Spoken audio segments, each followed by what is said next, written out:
అనుభవించుట కంటే దేవుని ప్రజలతో శ్రమ అనుభవించడమే నాకు భాగ్యం. శ్రమ అనుభవించడమే నాకు భాగ్యం.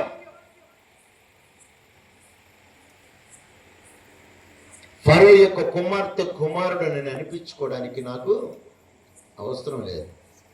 ప్రతిఫలముగా కలగబోయే బహుమానం అందు దృష్టి నిలిపానంట. ఈరోజు నీ దృష్టి ఎట్లా ఉంది? రేపు పొద్దున్న లోన్ రాస్తారా గ్రూప్లో? పొద్దున్న ఆధార్ కార్డు తీసుకొని పోతుంది. ఎంత ఇస్తున్నారంట? 1,00,000 2,00,000. నీకు తెలుసా? తీసుకున్నట్టుగానే మళ్ళీ కట్టాలి వాళ్ళకి. నువ్వు అప్పులు చేసి కొంప తీసుకెళ్ళి బజార్లో పెట్టడం తప్ప ఏమీ లేదు అక్కడ.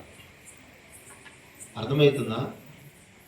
దేవుడు అంటున్నాడు, నీవు అప్పిచ్చదువు కానీ ఇక్కడ అప్పు లేని వాళ్ళు ఒక్కళ్ళ చేతులు ఎత్తండి, స్తోత్రం చెప్పండి. అప్పు లేని వాళ్ళు ఒక్కళ్ళు లేరు ఇక్కడ. మరి వాక్యం అవలంబించబడుతుంది మన జీవితాల్లో?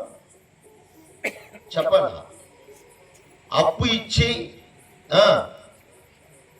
ఆ స్థితిలో ఉంటే మనం తలగా ఉన్నట్టు దేవుడు చెప్పిన వాక్యం మనకు వర్తింపబడుతున్నట్టు. అప్పు తీసుకున్నావు అనుకో, ఇప్పుడు నీ యజమానుడు ఎవరు? అప్పిచ్చినోడే.